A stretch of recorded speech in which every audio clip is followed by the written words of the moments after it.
Pak Banjet merupakan pengusaha properti yang cukup besar, pemilik mal dan beberapa apartemen.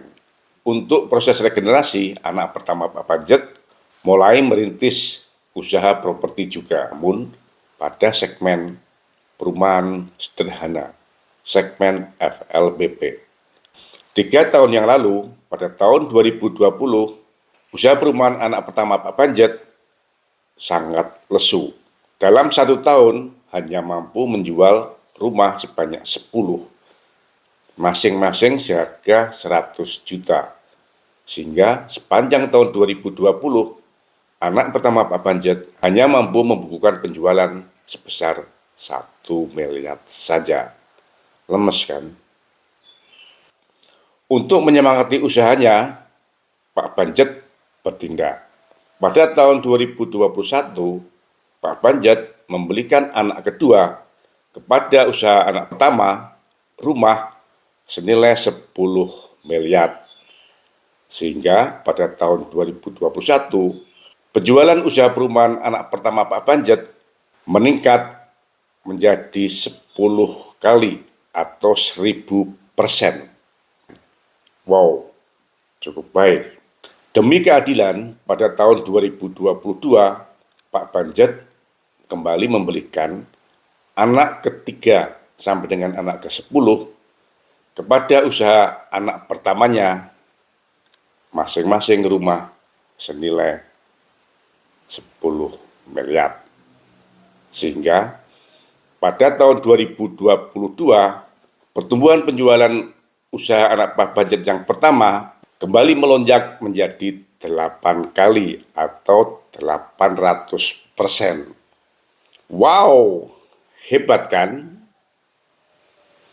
Meskipun 9 rumah tersebut semua dibeli oleh Pak Banjet secara hutang. Bagi anak pertama tidak menjadi masalah, karena toh yang memberikan modal usahanya Pak Banjet juga.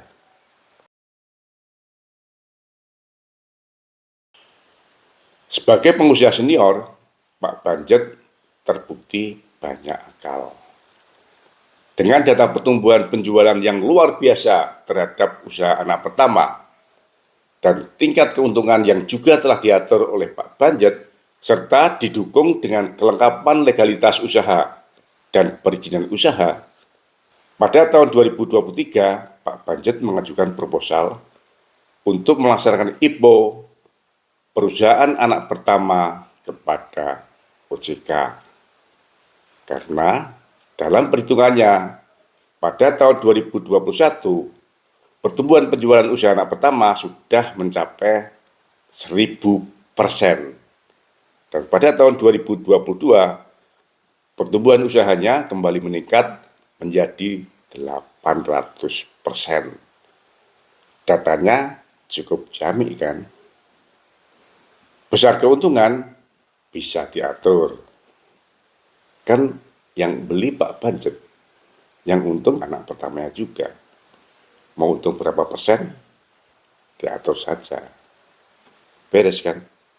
Lalu, apabila perusahaan anak pertama Pak Banjet akhirnya memperoleh izin untuk IPO dari OJK, menurut teman-teman, apakah Pak Banjet memang cerdas atau jika yang gop?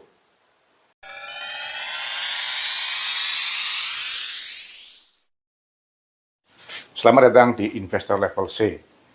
Kami coba sharing aspek fundamental agar teman-teman bisa tetap tidur tenang meskipun banyak badai di bursa. Tonton sampai habis ya. Setelah pada tahun 2021 penjualan tumbuh sebesar 1087%,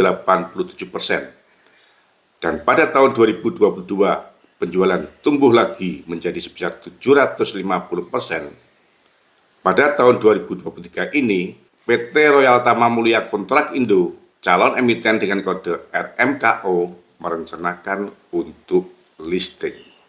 Melihat kencangnya pertumbuhan selama 3 tahun terakhir, RMKO merencanakan 100% dana hasil IPO akan digunakan untuk modal kerja. Tentu, harapannya setelah listing, pertumbuhan penjualannya akan semakin kencang. Hebat kan? Menurut saya itu hanya mimpi. Kok bisa?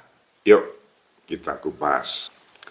Karena channel ini fokus pada karakter, maka kita akan bahas secara grup. Mungkin agak rumit, namun bila teman-teman dapat menemukan benang merahnya, pasti akan wow, ternyata begini ya. Yuk, kita mulai dari emiten RMKE, perusahaan satu grup dengan RMKO yang telah listing pada tanggal 7 Desember 2021. RMKE listing dengan melepas saham baru sebanyak 875 miliar lembar dengan harga nominal Rp100 dan harga penawaran Rp206. BBV IPO cukup kecil, hanya sekitar 2 kali. Rencana penggunaan dana hasil IPO pada saat itu sebesar 38% atau 68 miliar akan digunakan untuk pelunasan conveyor belt dari pihak terafiliasi. Sebanyak 28% atau 50 miliar akan digunakan untuk akuisisi perusahaan serta membangun stasiun pemuatan batu bara di Tanjung Enim untuk perusahaan yang baru diakuisisinya, yaitu PT Trubabara Banyu Enim (TBBE). Sisanya akan digunakan sebagai modal kerja. Dengan demikian, 2/3 dari dana hasil IPO RMKE saat itu akan digunakan untuk investasi melalui perusahaan sendiri maupun melalui perusahaan anak. Agar mudah memahami hubungan secara grup, maka saya coba sampaikan struktur organisasinya secara utuh. Yuk kita fokus dulu pada struktur organisasinya. PSP-nya adalah Saudara Tony Saputra. Kita fokus pada bagian bawah, mulai dari PT RMK Investama. Di bawah kendali PT RMK Investama ada 2 perusahaan, PT RMK Energi dan PT RMKO. PT RMK Energi mempunyai 4 anak perusahaan, yaitu RMUK, RMKN, TBBE, dan RMAK. Dari paparan hasil listing RMKE, kita dapatkan 38% dari dana hasil penawaran umum RMKE digunakan untuk pelunasan investasi conveyor belt milik RMKE. Dan 28% digunakan untuk akuisisi PT TBBE, dilanjutkan dengan investasi stasiun muat batu bara milik PT TBBE, Trubabara Banyu Enim. 66% untuk investasi RMKE dan anak perusahaan, sisanya untuk modal kerja RMKE. Sesuai dengan data laporan keuangan, sampai saat ini kinerja keuangan RMKE dan harga sahamnya menurut saya sangat baik dan mempunyai tren yang selalu naik dengan indikator ekuitas, aset, laba, EPS, dan harga sahamnya mempunyai tren yang selalu naik. Kita tidak bisa pungkiri dan kita harus akui, saham RMKE cukup menarik untuk dikolek. Bahkan pada bulan Juli ini, RMKE akan membagikan dividen, namun hanya sebesar Rp7 atau hanya 0,8% dari harga sahamnya. Namun Bisa jadi ini karena perusahaan sedang bertumbuh, sehingga sedang investasi besar-besaran. Ini tidak akan menjadi masalah, karena memang kebijakan perusahaan yang sedang bertumbuh. Jadi secara umum, RMKE kinerjanya cukup bagus. Kita sekarang kembali ke RMKO. Royal Tama Mulia Kontrakindo. Pada prospektusnya, saya dapatkan 100% pengguna jasa atau pembeli dari RMKO adalah perusahaan dalam satu grup. RMKE, TPBE, RMUK, dan Bahtera Mulia Kencana. Ini terjadi pada 3 tahun terakhir. 100% bayarnya adalah perusahaan dalam satu grup. Lalu saya coba kembali buka prospektus dari RMKE untuk memperoleh penjelasan yang lebih dalam siapa-siapa pembeli dari RMKO. Saya dapatkan catatan bahwa TBBE, pembeli proyek dengan kontribusi 76% dari pendapatan RMKO, penjualannya telah berhenti sejak tahun 2019. Yang kedua, RMUK, pembeli proyek dengan kontribusi 20% dari pendapatan RMKO, penjualannya telah berhenti sejak tahun 2018. Akibatnya, 100% piutang usaha RMKO diberikan kepada pihak berelasi yang usahanya sedang berhenti. Lalu, siapa yang akan membayar proyek-proyek yang dikerjakan oleh RMKO tersebut? Bahkan, bodornya, RMKO juga memberikan piutang lain-lain kepada pemegang saham pengendalinya, yaitu RMK Investasi, yang besarnya mencapai 180% dari piutang usaha.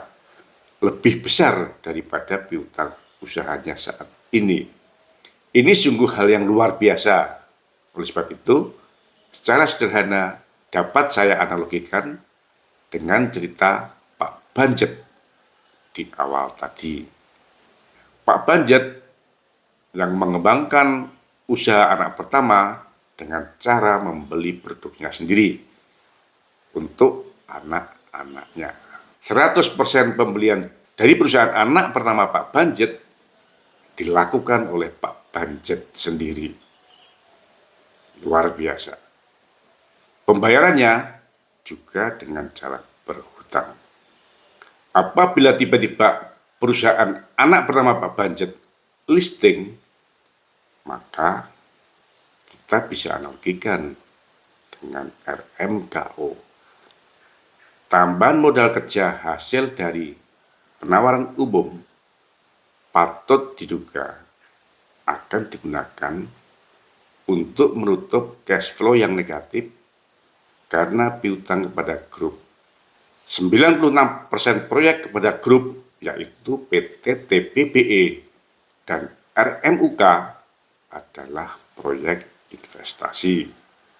Padahal usaha pemilik proyek saat ini, yaitu TBBE dan RMUK, sementara sedang berhenti.